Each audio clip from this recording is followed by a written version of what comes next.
début des années 90, le paléontologue français Jean-Loup Wellcome, spécialiste des mammifères de l'Université de Montpellier, se lance dans une incroyable aventure pour tenter de retrouver la trace de ce colossal animal.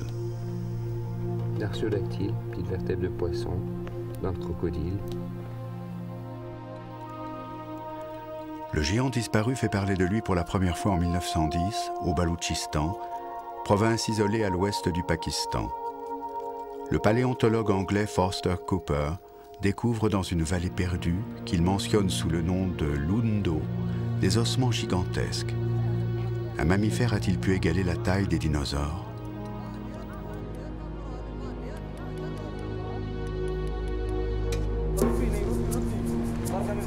Forster Cooper identifie un rhinocéros géant dépourvu de cornes qu'il nomme Baloutchiterium, la bête du Baloutchistan. Il rapporte en Angleterre d'impressionnants fossiles, mais l'animal demeure une énigme, car la guerre d'indépendance indienne ferme la région aux étrangers. C'est le fil d'une histoire interrompue depuis près d'un siècle que Jean-Loup Wellcome s'efforce de renouer dans ces collines arides, où selon un proverbe, Allah se serait débarrassé des rebuts de la création. Il rêve de retrouver le fabuleux gisement de Forster Cooper, situé sur le territoire de la tribu des Boukti, une des nombreuses ethnies baloutches. Mais la province demeure en proie à d'incessantes luttes de clans.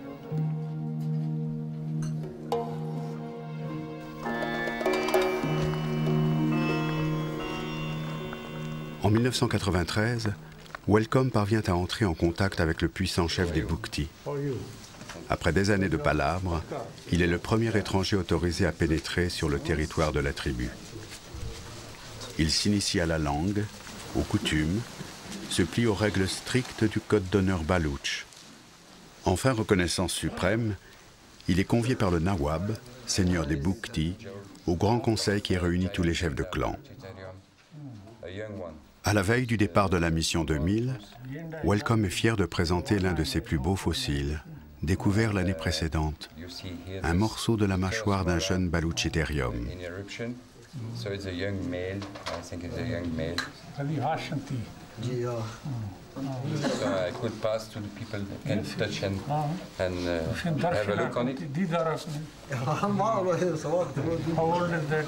And this is more than 30 million years. Pour les guerriers rassemblés ici, il est désormais intouchable. I'd like to explain to those people that I'm here for the last 6 years. Following the footprints of this big animal.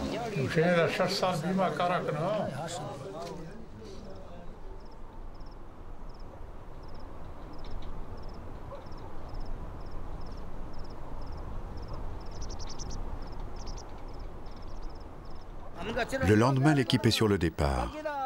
Kehar est le chef de la garde rapprochée qui prend en charge la sécurité de l'expédition.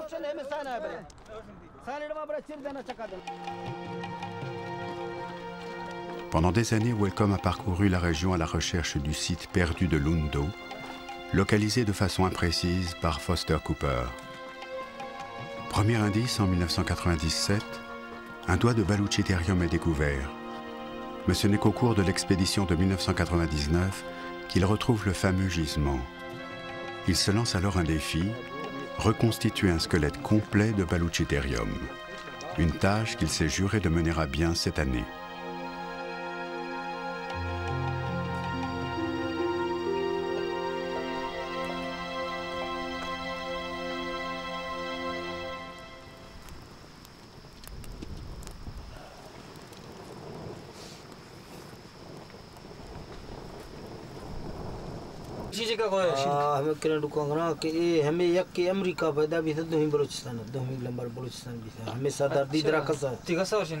Une touchante complicité unit désormais ce chercheur original et les guerriers qui l'ont adopté.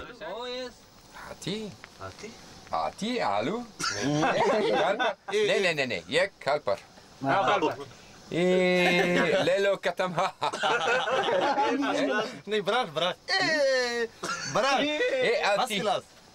Ati. Alu. Alu. Bala.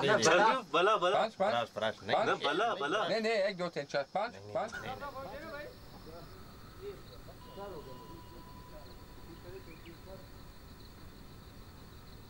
Les collines désertées depuis si longtemps par la vie gardent la mémoire d'un géant oublié. On a peine à imaginer que ce paysage minéral fut jadis une forêt dense capable de lui fournir sa ration quotidienne d'1 tonne de végétaux.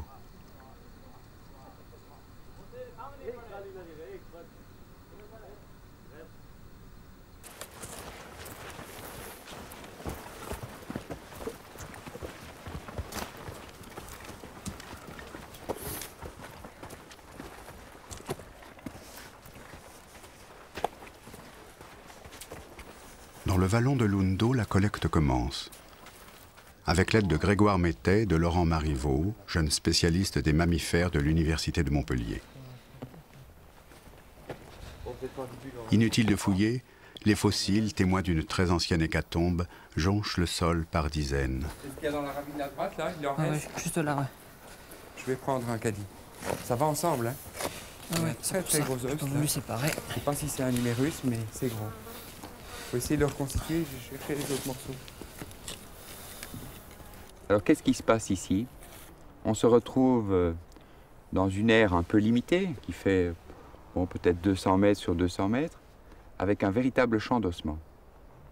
Et ce champ d'ossements, ben, ce sont un peu regroupés les os de plusieurs individus. On a compté peut-être une vingtaine d'individus, les restes d'une vingtaine d'individus de baluchithères. Il y a des mâles, il y a des femelles.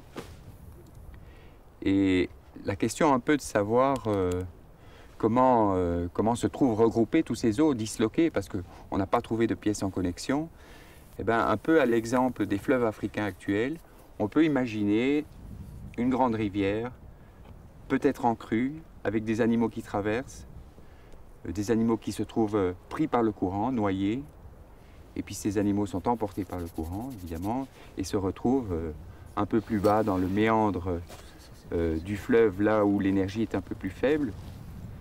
Ils sont évidemment à ce moment-là la proie des crocodiles. Et c'est comme ça qu'on retrouve sur certains ossements des marques des dents des crocodiles. Et se retrouvent en noyés et dans la boue à l'endroit de la rivière où le courant est faible et où les boues se déposent. Et c'est comme ça qu'ils sont préservés, mais malheureusement disloqués. Baluchitherium doit son extraordinaire destin à la dérive des continents. Il y a 100 millions d'années, lorsque le supercontinent Gondwana, qui regroupait toutes les terres émergées du sud, se disloque, la plaque indienne migre vers le nord à travers l'océan Indien. Il y a 55 millions d'années, elle percute la plaque asiatique. Il y a 43 millions d'années, le contact est total. La plaque indienne pénètre sous l'Asie. Ce mouvement provoque cassures et plissements à l'origine de la future chaîne de l'Himalaya. Au pied de ces reliefs naissants, une plaine alluviale fertile se forme. Il y a 35 millions d'années, Baluchitherium apparaît et prospère dans une luxuriante végétation tropicale qui a fait place depuis à un grandiose désert de pierre. Le bout de cubitus. Parce qu'attention, il y a des bouts qui sont là. Regarde ça là. Putain, c'est beau ça. Ça, c'est autre chose. Non, non, non, non, non. Non, ça c'est. Non, non, c'est un numérus. Ça va là.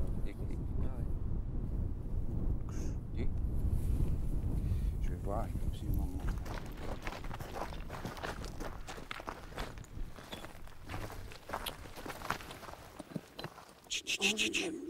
Mais, place aux spécialistes. Hein. Très souvent, quand on est depuis un moment en train de camper avec les autochtones, ce qui se passe, c'est que on est avec Kéhar qui leur explique exactement ce qui nous intéresse, les morceaux qui nous intéressent. Ils voient les os et ils en parlent autour d'eux. Et puis petit à petit, de camp à camp, ils en parlent. Ils nous ramènent des pièces au camp, très souvent, ou alors ils nous emmènent dans des endroits, puis là, c'est parfois la surprise. Parfois la bonne surprise, rarement la bonne surprise. C'est-à-dire l'os d'1 mètre se transforme en petit bout de 10 cm. Ce qui nous est arrivé hier, ce qui nous arrive assez souvent. Mais enfin, des fois, ils nous ont emmenés ici, par exemple. La première fois, ils nous ont amenés ici. C'est un berger. Donc, à chaque fois, il faut miser. Et puis, si on ne mise pas, ben, on ne gagne jamais. C'est un peu le jeu. Hein. Alors, est-ce que c'est la branche montante, un morceau de la branche montante? Attention, c'est cassé. Et qu'il y aurait ça derrière là. Avec l'insertion pour le masséter? Oui, ouais. Avec ça, qu'est-ce que c'est que ce truc derrière? C'est pas net. Attention! Ah, il est fragile. C'est en deux. Ah ben non, cassé, c'est en deux cassé, carrément. c'est cassé. Là, c'est en deux. C'est entier pour le moment, mais Tiens. ça durera pas. Attends, Bah oui, c'est joli, on a la mesure de la dent. Attends, mais c'est pas de l'os, ça arrête. Donc ça viendrait là. Un truc comme ça? Je suis pas sûr. Moi non plus. Hein. Franchement, je suis vraiment pas sûr. Est-ce que c'est du mammifère? Est-ce que c'est du plastron de tortue? Non, non. De grandes tortues. Bon, on verra l'analyse. Bizarre. Hein. Allez, hop! Ah non, c'est pas possible. Non. Ah, on va pas les laisser quand même.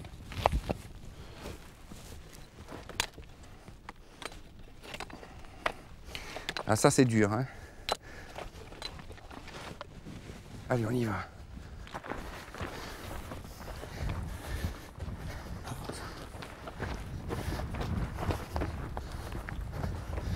Attends. T'es pas assez chargé, toi. Tiens donc, attends. Oh, c'est jeune maintenant. Plus aucun respect.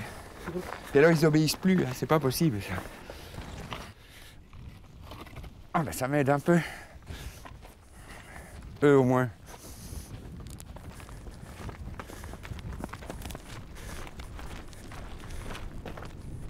On est qu'à l'étape de sondage, prospection est faite, et là il s'avère que c'est quand même, en fouille, ça doit être un gisement exceptionnel, fabuleux. Parce que les sondages jamais ne révèlent autant d'os en surface. Donc si une fouille doit se faire, et ça serait bien qu'elle se fasse, c'est sans doute des squelettes complets en connexion peut-être, ou peut-être pas, qui sont là et qui nous attendent dessous là. Là pour l'instant le sondage révèle une quantité monstrueuse d'ossements. C'est que la petite partie émergée de l'iceberg, uniquement.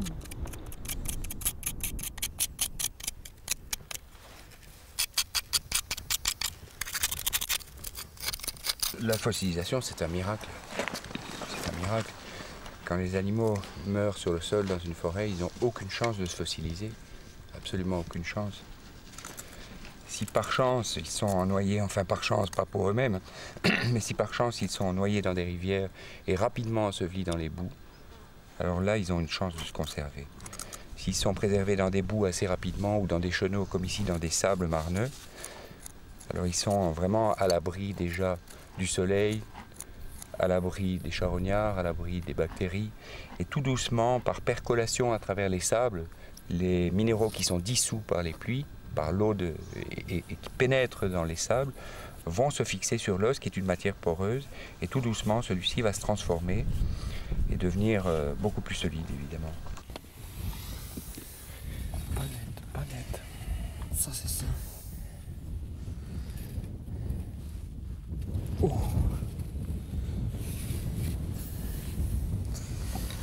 Il y a une préparation.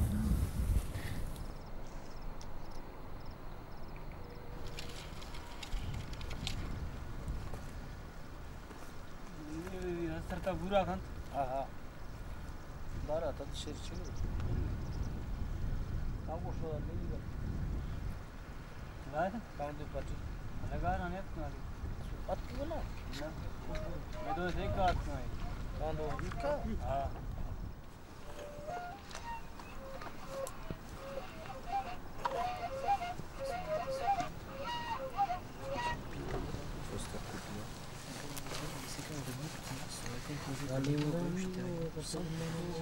Nous pensons qu'il n'est pas possible d'avoir une idée définitive de l'âge de la ou des faunes de Bouti.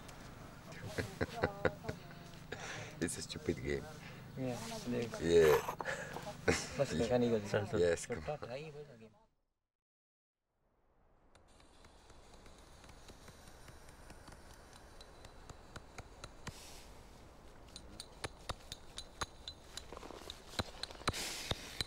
Les paléontologues consacrent plusieurs années à préciser l'histoire géologique de la région. En utilisant des fossiles bien connus comme marqueurs temporels, ils identifient et datent 12 niveaux sédimentaires sur une épaisseur de 300 mètres.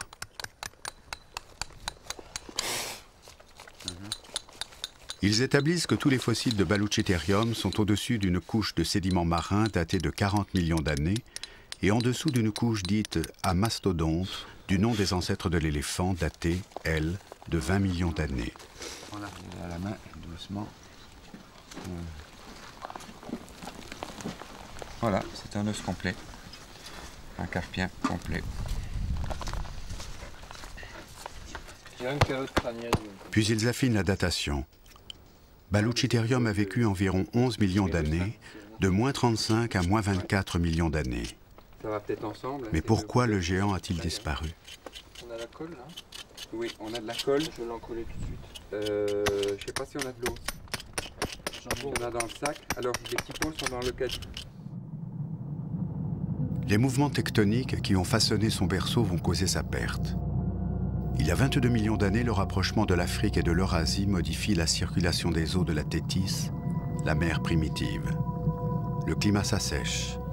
La forêt tropicale se mue peu à peu en savane, végétation sans doute insuffisante pour contenter un si gros mangeur. Le règne du plus grand des mammifères terrestres s'achève. Il n'aura pas de descendants.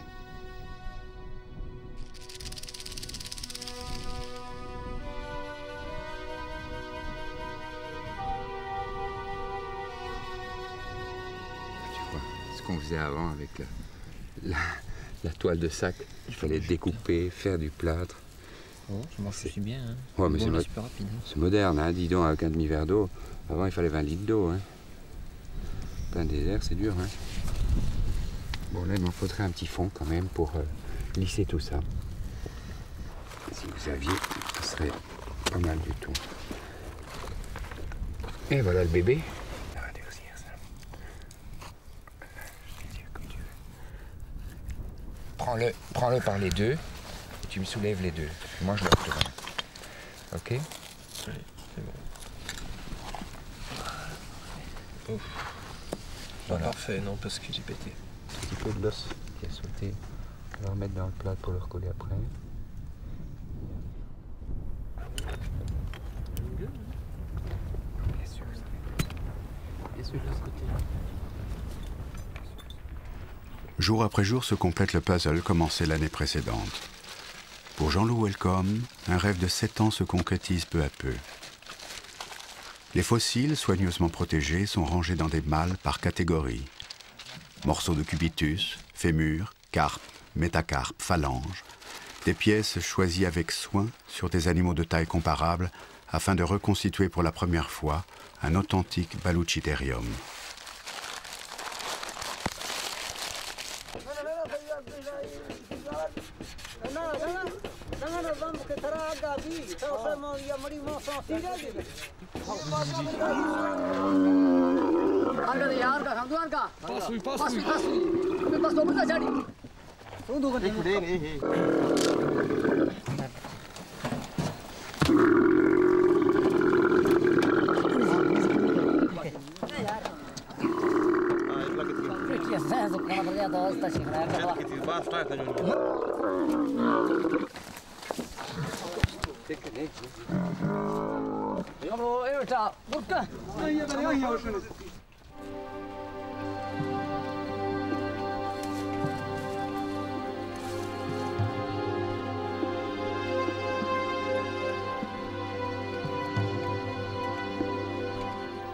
Fruit de 2 semaines de collecte, plusieurs centaines de kilos d'ossements prennent tant bien que mal le chemin du retour.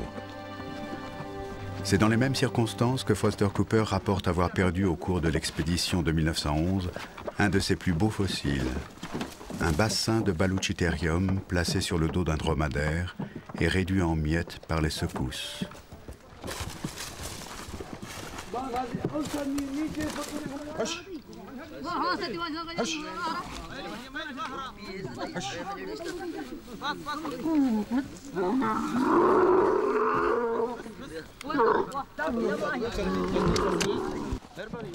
Bravo, hein. Bravo les gars, hein. Vraiment franchement, à vous le dur. Hein. Voilà. Et alors l'os, le plâtre qu'on a fait ce matin. Alors 100 ans après, la même situation qu'avec Foster Cooper, pourtant avec des moyens plus modernes, sauf le dromadaire, explosé. Je suis tombé avec le panier. Tu veux voir le résultat? Ma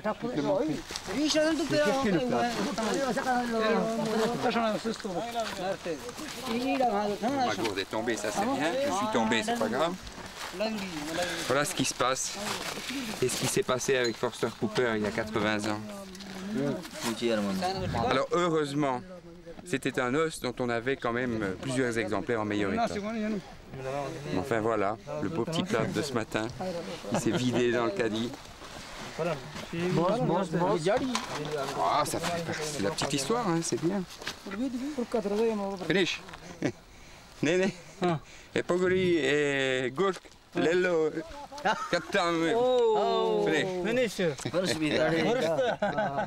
मस्त नवा शल्ले तरब लड़ो से हमारा वरा ओ मन शल्लानो के मना बाजिर समोआ दातंजी ओ कर गजी लम्मी बाजिरा जंपा को बुना मस्त नवा शल्ले तरब लड़ो से हमारा वरा ओ मन शल्लानो के मना बाजिर समोआ दातंजी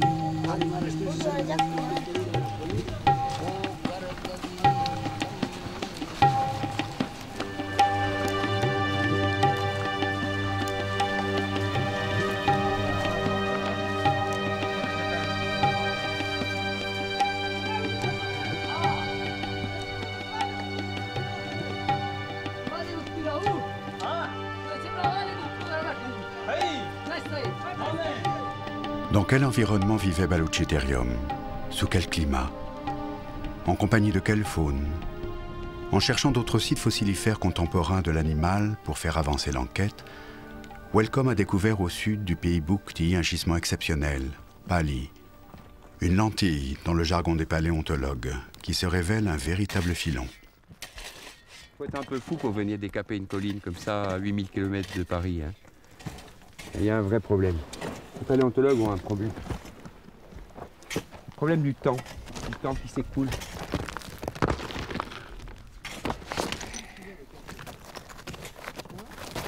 Il y en a qui deviennent religieux. Il y en a qui finissent tout.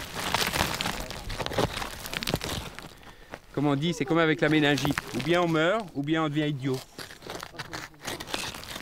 J'ai eu la méningite.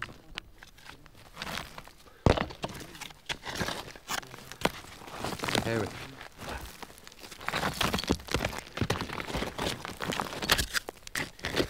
Une truelle, ça serait bien. Bon, si vous n'utilisez pas les deux pelles, je peux en avoir une? Non, on utilise. Bon.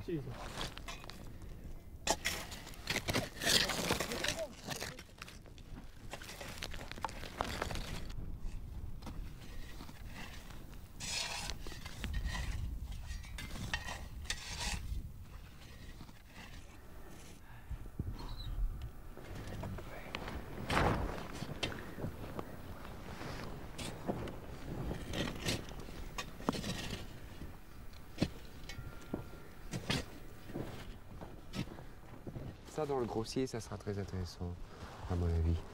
La saisie de rongeurs là. Et ça, même pour les petits trucs, hein, grosses plaques. Ah, tout à fait.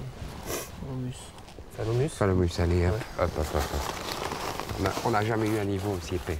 Regarde, il va de là, oh, ou pas. Eh les gars, petit calcanéo. Attends, il y est. Complet, hein. Complet. Artiodactyle. Passe ensemble. Ouais, c'est magnifique. Il faut, voilà, un petit calcanéum complet, un os du talon, Ouais. d'un artiodactyle. Il est fragile. Hein. Ouais. Bon, ben alors, quand t'as vu le gisement, l'épaisseur qui se fait là, il est d'ici à là. Et c'est là qu'on aura le mandibule. Oui. Là, ça devient de plus en plus. Attends, ne recouvre pas. On va laisser tomber en bas là-bas. Oui, les sacs qu'il y a là, je crois qu'on va les laver après. Hein. Parce que là, il y a du mammifère par contre. Ouais. Beaucoup. Allez, on y va. Et aujourd'hui, on a quand même ramassé, quoi, en 1 heure? On a ramassé tout ça, hein, beaucoup. Il y a de l'artiodactyle, donc il y a du mammifère continental mêlé à du poisson, du requin. Ce sont tous des éléments qui sont intéressants au point de vue corrélation d'âge. On va pouvoir, si tu veux, comparer cette petite faune, cette faune moyenne avec celle qu'on connaît dans d'autres secteurs de l'Asie, et puis en Europe, en Afrique, ça nous donne si tu veux, une idée de l'âge du gisement. Comme c'est en association avec Baluchiter, ça donne des précisions sur l'âge de Baluchiter. Donc ça, c'est une première chose intéressante.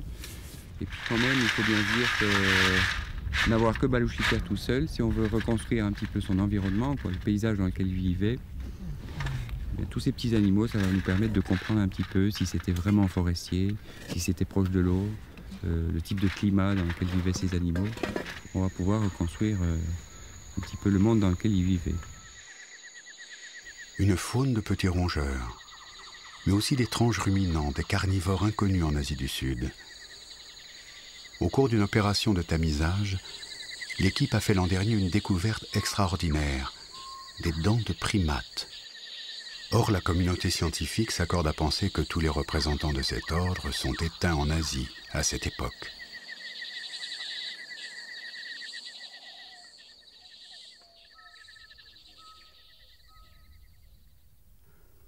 Mesurant toute la portée de cette trouvaille, Jean-Loup Wellcome appelle en renfort le professeur Jean-Jacques Gégère de l'Université de Montpellier, spécialiste des primates asiatiques.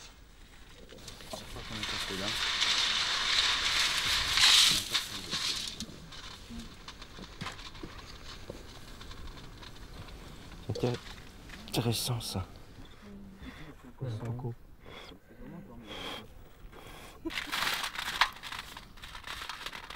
Tu sais, Lucie, elle sort de Tammy comme ça. Hein, ah ouais. parce qu'il faut pas croire que c'est un individu. Hein, non, non, non, non. Ça a été des mois. Poursuivant le travail de fourmis commencé l'année précédente, Wellcome et ses collègues parviennent à identifier 7 espèces différentes de primates, confirmant leur présence massive en Asie.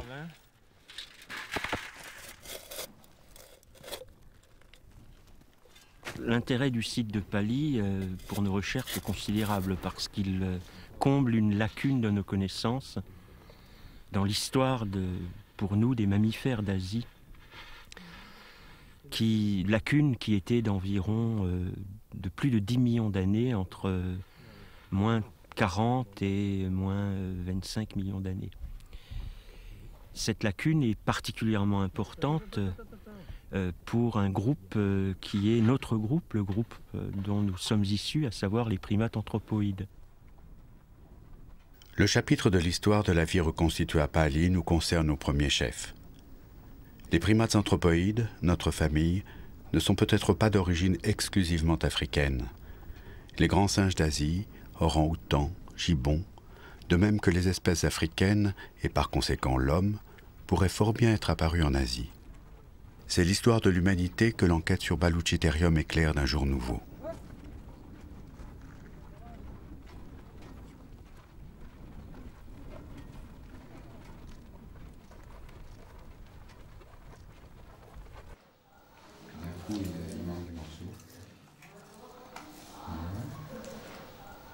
Chaque nuit au laboratoire, l'équipe examine la récolte du jour. La diversité des fossiles est telle qu'elle renforce l'hypothèse de l'origine asiatique de bien des groupes. Cochons, écureuils, rongeurs, rhinocéros et même les cétacés. Il y a 20 ans, 30 ans, lorsque l'on cherchait à connaître l'origine d'un groupe, dont l'origine était inconnue en Europe, on disait ça vient d'Asie. Et c'était l'explication miraculeuse, mais personne ne pensait aller voir en Asie pour le vérifier. Et c'est normal parce que c'est le plus grand continent quand même, au point de vue superficie, diversité des climats. Donc c'est normal, c'est la mère patrie de tous les groupes, y compris du nôtre. Ouais, sinon, je veux dire, au niveau continent, qu'est-ce qu'il y a? Il y a l'Afrique avec le Fayoum. Oui. Voilà, ça c'est un peu une faune, c'est très riche le Fayoum. Avec L'Oman, avec L'Oman, c'est tout. C'est très riche, le Fayoum. Oui. Mais c'est qu'il y a depuis 100 ans. Nous, ça fait 1 an. Enfin, ça fait 1 an, non, je veux dire, sur place, qu'est-ce qu'on a passé? 15 jours. Même pas en tout. Une semaine. Et on a déjà des résultats formidables, donc c'est un gisement à fouiller, à fouiller, à fouiller. Tu disais l'autre jour 10 ans, j'espère que la lenterie tiendra 10 ans. On a ici les témoins du contact avec l'Afrique et des migrations de grands groupes de mammifères. À voir dans quel sens ils vont. Donc, d'après les hypothèses anciennes, ça va dans un sens, ça peut aller dans l'autre sens. Voilà. Moi, à mon avis, la plupart des groupes viennent d'Asie, vont en Afrique. Oui. Et pas le contraire. Bon, ben là, ça change tout. Ça change tout. Ça va pas être facile à faire accepter, mais c'est comme ça, hein, c'est un fait. Ça va être difficile. Hein.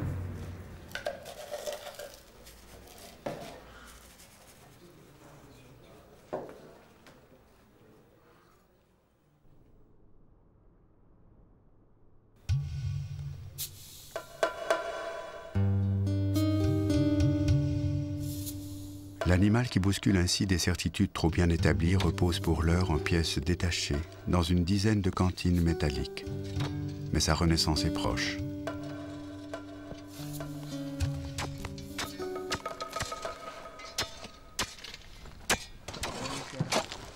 L'homme est orgueilleux et têtu, hein.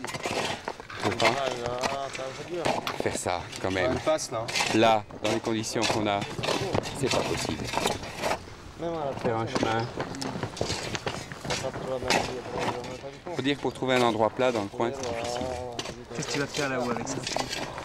Ben, on remonte tout ça parce qu'on a un bel endroit plat. On va reconstituer le squelette de Balouchiter. Enfin, on va faire une tentative de reconstitution composite d'un squelette avec des autres plusieurs individus. Mais je pense qu'on a un squelette composite complet. Donc il faut rester quand même sur le bon composite, parce qu'un squelette complet implique un seul individu. Et complet implique tout à fait complet. Là, on va tenter une reconstruction de l'image de Balouchiter qui nous permettra de dessiner son profil et d'imaginer un petit peu mieux l'allure du corps de cet animal fabuleux. Mais on n'est pas au bout encore. On a 1 tonne à monter. On prépare le chemin, on va voir. On va tirer les caisses, elles sont insoulevables.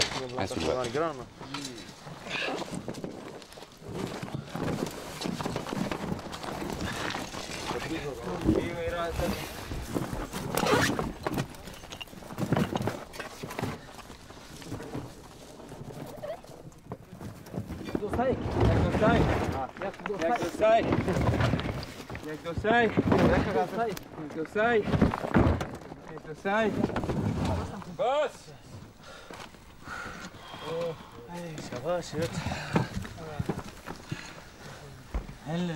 Il est monté tout ça. Dai-le, ça t'a fait salir. Oh oh 1, 2. C'est peut-être un peu exagéré.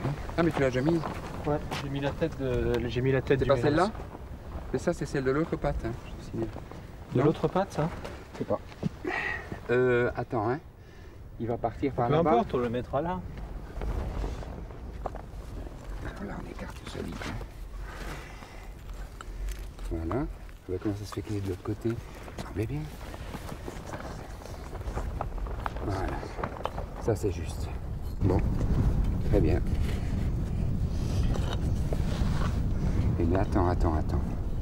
Pas si vite, les gars. Hein.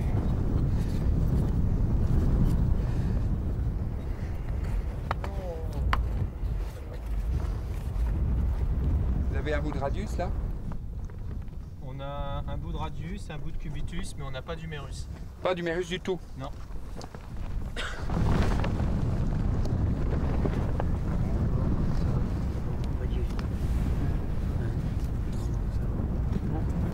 Sachant que s'il a les pattes avant plus longues que les pattes arrière, il faudrait baisser un petit peu le niveau du bassin, oui, c'est ce que je pensais. On y est déjà, là. Alors, ce qu'on a fait, bon, on a reconstruit le squelette exactement comme l'an passé, sauf qu'on l'a mis dans l'autre sens. Alors, l'étape maintenant, ça va être de compléter ce squelette composite par tout ce qu'on a découvert à Lundo cette année, c'est-à-dire une partie des carpiens, une grande partie des os longs des membres antérieurs. Il manque des vertèbres, bon, on en a récupéré quelques-unes, ça va être bien. Et puis au niveau de la patte arrière, il manque des os longs, des parties d'os longs, des parties même de diaphyse, d'extrémités d'os longs. Non, elles sont bien, elles plongent là-bas. Voilà, très bien. Très bien. Très bien. On ne touche plus à rien. Première esquisse d'un colosse de 6 mètres au garrot et 8 mètres de longueur. C'est bien ça. Dès qu'on aura terminé cette étape de reconstruction, squelettique, évidemment, on va essayer de l'habiller, de donner un profil à l'animal. Donc on va le surligner, on va dessiner le corps autour des membres, en imaginant la masse musculaire, évidemment, puis thorax, tout ça. Et on va surligner d'une ligne blanche pour essayer d'avoir une meilleure idée du corps de l'animal. Tout ça basé, évidemment, sur la reconstitution du squelette. J'aimerais voir ce que ça donne d'en haut. C'est beau? Ouais, c'est pas mal. À partir des dimensions de la première molaire, un biologiste a trouvé une formule pour déterminer le poids d'un animal. Baluchitherium devait peser une vingtaine de tonnes, le poids de 3 très gros éléphants. Ça me plaît bien.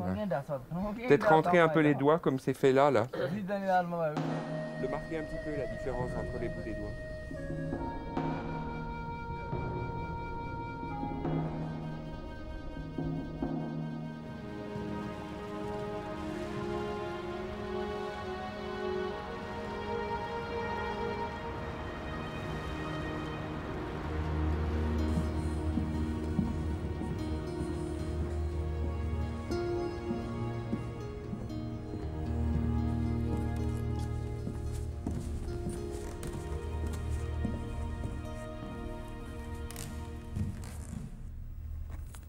Au Muséum d'histoire naturelle, le jeune paléontologue Pierre-Olivier Antoine, spécialiste des rhinocéros, a mis plusieurs semaines à dessiner d'après nature le premier squelette complet de l'animal.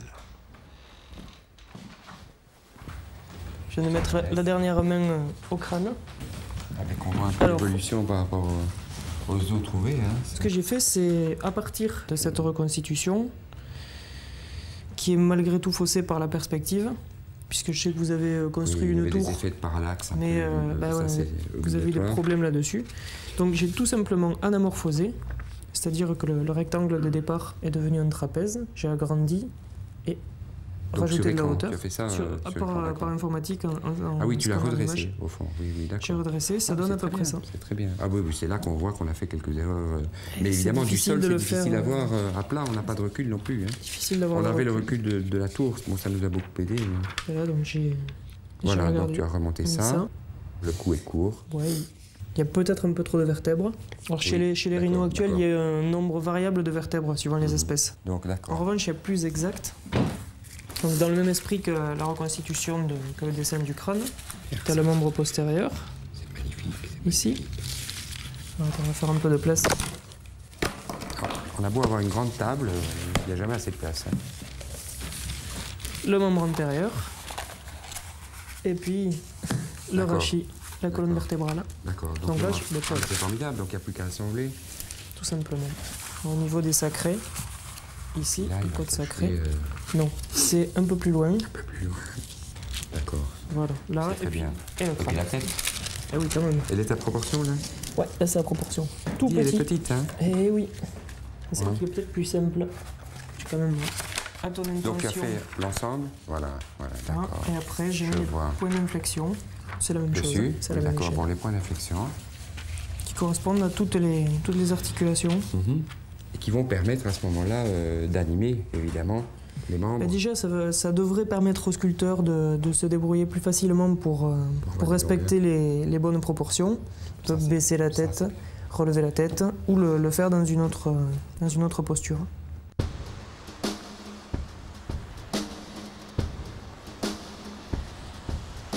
Les sculpteurs au travail, on les entend. C'est assez surprenant. On est tôt le matin aussi, enfin on est tôt. Bon, il y a la boucle complète. Les musiciens travaillent jusqu'à très tard la nuit, évidemment. Le sculpteur anatomiste Jean-Paul Réty a donné chair aux rêves des chercheurs. Voilà, on va plonger quelques millions d'années en arrière.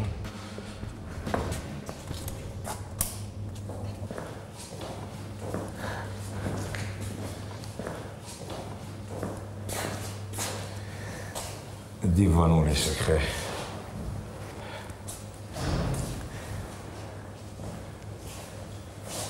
Ben, c'est pas mal tout ça.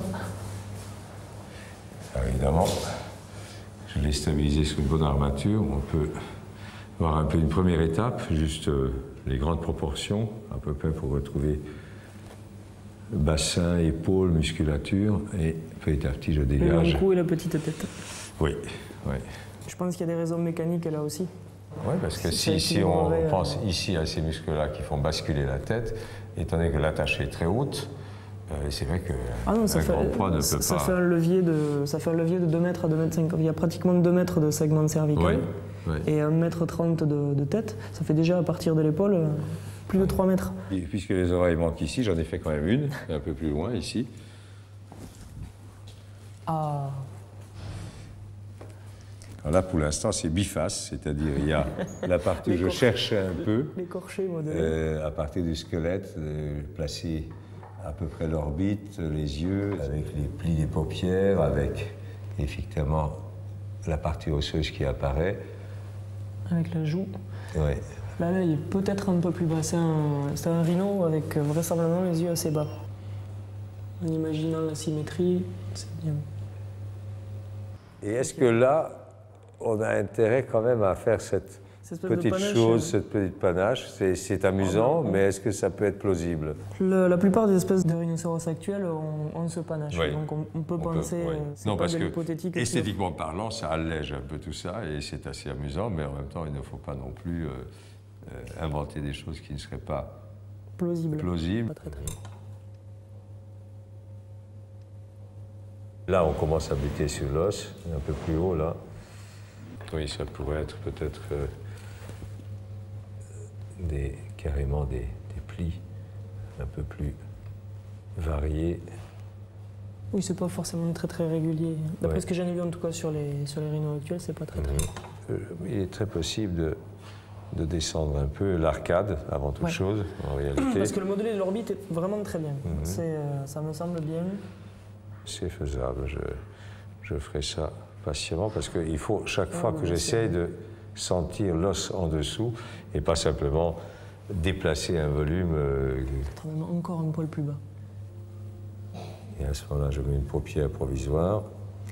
Là, il aura la vision un peu trouble. Ah oui, en effet, je sens bien le truc. Là, vous voyez, c'est le petit œil. C'est la bonne taille. Oui, le petit œil est très ramassé. On peut camoufler ça en provisoire. C'est mieux placé, indiscutablement.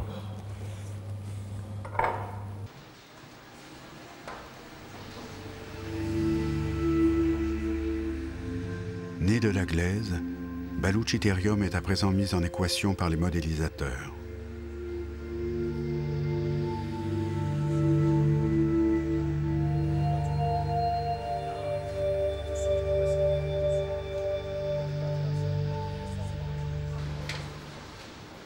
Puis les infographistes entreprennent d'insuffler la vie aux géants de la création.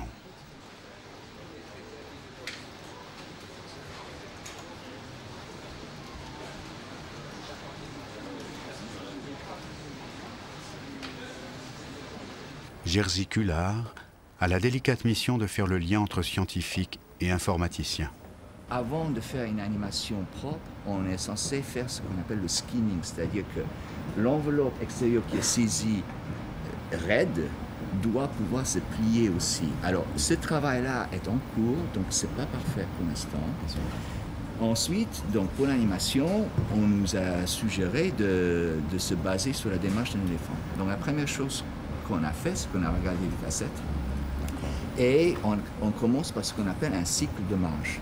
Donc on a essayé un peu les deux démarches et en fait, on attend beaucoup de vos commentaires. Ça, c'est plus proche de l'éléphant. Et ça va pas aller, ça correspond pas du tout au rhinocéros, donc vraisemblablement pas à l'architecture du Baluchitherium. Est-ce qu'il n'y a pas une démarche avec les pattes trop écartées comme ça? Est-ce que c'est pas plus... En fait, je peux vous montrer de face ou de dos, mais pas à la bonne vitesse. Ça, c'est pas grave, c'est juste pour voir l'écartement, pour voir le... Non, là, il écarte les coudes. L'angulation, celle de droite. Donc, celle de gauche, on oublie complètement. D'accord. Ok, c'est cool. Les rhinocéros sont des animaux qui ont 3 doigts, là évidemment c'est représenté correctement, mais avec des doigts latéraux qui sont beaucoup plus courts. Et ça affinera la patte, ça affinera la main et ça correspondra beaucoup plus à la réalité. Enfin en tout cas la réalité, à notre réalité. Évidemment la tête est un peu petite pour voir un mouvement de cou pareil. On le comprendrait mieux d'une tête très lourde comme la tête d'un éléphant. Mais là, le problème, je vois le rhinocéros court avec un cou assez raide. Évidemment, là, le cou est plus long. C'est de toute façon de la spéculation, on n'en sait rien, parce que c'est le seul rhinocéros qui a un cou aussi long. Donc c'est vraiment... D'accord, on le voit marche avec mal avec une démarche de poulet quand même. Hein. Tu sais, chaque fois avançant la tête comme ça, c'était un petit peu trop fort. Ouais. Ce qu'on a essayé de faire dans un premier temps, c'est de lui trouver une allure comme si il s'est déplacé en troupeau pour aller brouter, par exemple. Voilà, ça c'est pas mal. Bon, donc maintenant, après, bon, il y a la démarche, ensuite il y a la vitesse. Parce que comme ça me semble aller comme vitesse. C'est des animaux d'une corpulence et d'une taille telle qu'ils n'ont pas besoin d'aller très vite. Oui, c'est pour ça que l'éléphant est une bonne comparaison. Ah, ça va très bien. Oui, à visualiser ce qu'on a plutôt dans notre imagination. Là, on est un peu comme des enfants, on découvre le bébé.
Jean-Loup Welcome face à sa créature.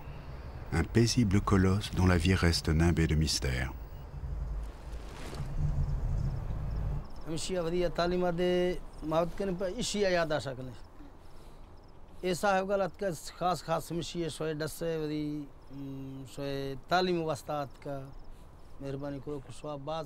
À l'école de son village, Kéar, le guerrier Boukti, est venu conter aux enfants l'histoire de Baluchitherium, le rhinocéros si grand qu'il faisait trembler les montagnes.